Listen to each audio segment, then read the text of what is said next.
जय श्री राम भक्तों, सीताराम हनुमान जी चैनल में आप सबका स्वागत है। एक कदम भक्ति की ओर। आज हम सुनेंगे परमा एकादशी की व्रत कथा। तो चलिए शुरू करते हैं।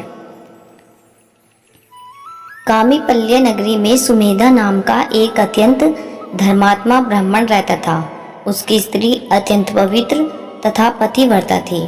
किसी पूर्व पाप के कारण वह दंपति अत्यंत दरिद्रता का जीवन व्यतीत कर रहे थे। ब्राह्मण को भिक्षा मांगने पर भी भिक्षा नहीं मिलती थी। उस ब्राह्मण की पत्नी वस्त्रों से रहित होते हुए भी अपने पति की सेवा करती थी तथा अतिथि को अन्न देकर सोम भूखी रह जाती थी और पति से कभी किसी वस्तु की मांग नहीं करती थी। दोनों पति पत्नी घोर निर्धनता का जीवन व्यतीत कर रहे थे। एक दिन ब्राह्मण अपनी स्त्री से बोला, हे प्रिय, जब मैं धनवानों से धन की याचना करता हूँ तो वे मुझे मना कर देते हैं।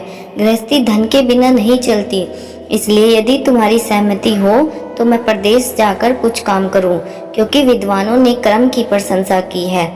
ब्राह्मण की पत्नी ने विनीत भाव से कहा, हे स्वामी, मैं आपकी दासी हूँ। पति अच्छा और बुरा जो भी कुछ भी कहे, पत्नी को वही करना चाहिए। मनुष्य को पूर्व जन्म में किए कर्मों का फल मिलता है। सुमेरु पर्वत पर रहते हुए भी मनुष्य को बिना भाग्य के स्वर्ण नहीं मिलता। पूर्व जन्म में ही जो मनुष्य विद्या और भूमि दान करते हैं, उन्हें अगले जन्म में विद्या और भूमि की प्राप्ति होती है। इसलिए ईश्वर ने भाग्य में जो लिखा है उसे टाला नहीं जा सकता।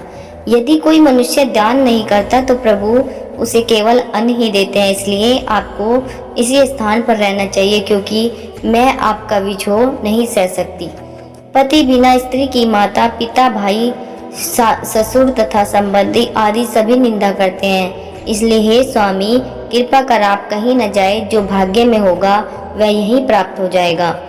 स्त्री की सलाह मानकर ब्राह्मण प्रदेश नहीं गया। इसी प्रकार समय बीतता रहा। एक बार कौंडिन्य ऋषि वहां आए। ऋषि को देखकर ब्राह्मण सुमेधा और उसकी स्त्री ने उन्हें प्रणाम किया और बोले, आज हम धन्य हुए, आपके दर्शन से आज हमारा जीवन सफल हुआ है। ऋषि को उन्होंने आसन तथा भोजन दिया। भोजन देने के बाद पतिव्रता ब्राह्मणी ने कहा, हे ऋषिवर, कृपा कर आप मुझे दरिद्रता का नाश करने की विधि बतलाइए।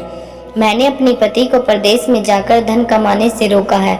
मेरे भाग्य में आप आ गए हैं। मुझे पूर्ण विश्वास है कि आप मेरी दरिद्रता शीघ्र ही नष्ट हो जाएगी। अतः आप हमारी दरिद्रता नष्ट करने के लिए कोई उपाय बताएं। ब्राह्मणी की बात सुनकर कौंडिन्य ऋषि बोले, हे ब्राह्मणी, मलमास की कृष्ण पक्ष की परमा एकादशी के व्रत से सभी पाप, दुख और दरिद्रता आदि नष्ट हो जाते हैं। जो मनुष्य इस व्रत को करता है वह धनवान हो जाता है। इसी व्रत में नित्य गायन आदि सहित रात्रि जागरण करना चाहिए। यह एकादशी धन वैभव देती है तथा पापों का नाश कर उत्तम गति भी प्रदान करने वाली होती है। धनाधिपति कुबेर ने भी इस एकादशी व्रत का पालन किया था, जिससे प्रसन्न होकर भगवान भोलेनाथ ने उन्हें धनाक्षय का पद प्रदान किया।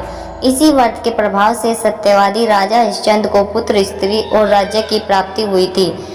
तदुपरांत कौंडिन्य ऋषि ने उन्हें एकादशी के व्रत का समस्त विधान कह सुनाया। ऋषि ने कहा, हे ब्राह्मणी, पंचरात्रि व्रत इससे भी ज्यादा उत्तम है।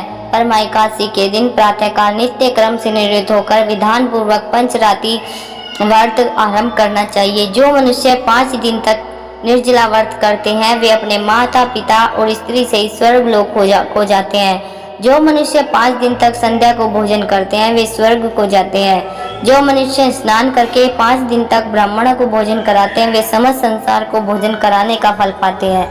जो मनुष्य इस व्रत में अश्व दान करते हैं उन्हें तीनों लोकों का दान करने का फल मिलता है। जो मनुष्य उत्तम ब्राह्मण को तिल दान करते हैं वे तिल की संख्या के बराबर वर्षों तक विष्णु लोक में वास करते हैं। जो मनुष्य घी का पात्र दान करते हैं वे सूर्य लोक को जाते हैं। जो मनुष्य 5 दिन तक ब्रह्मचार्य पूर्वक करते हैं वे देवगणों के साथ स्वर्ग को जाते हैं। हे ब्राह्मणी, तुम अपने पति के साथ इसी व्रत को धारण करो, इससे तुम्हें अवश्य ही सिद्धि और अंत में स्वर्ग की प्राप्ति होगी। कौंडिन्य ऋषि के वचनानुसार ब्राह्मण और उसकी स्त्री ने परमा एकादशी का 5 दिन तक व्रत किया।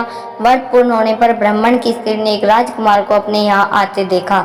राजकुमार ने ब्रह्मा जी की प्रेरणा से एक उत्तम घर जो कि सब वस्तुओं से परिपूर्ण था उन्हें रहने के लिए दिया। तदुपरांत राजकुमार ने आजीविका के लिए एक गांव दिया। इस प्रकार ब्राह्मण और उसकी स्त्री की गरीबी दूर हो गई और पृथ्वी पर काफी वर्षों तक सुख भोगने के पश्चात वे पति पत्नी श्री विष्णु के उत्तम लोक को प्रस्थान कर गए। जय श्री श्याम, जय श्री श्याम, जय श्री श्याम, जय श्री राम। आपको हमारी ये परमा एकादशी की कथा कैसी लगी हमें कमेंट के माध्यम से अवश्य बताएं।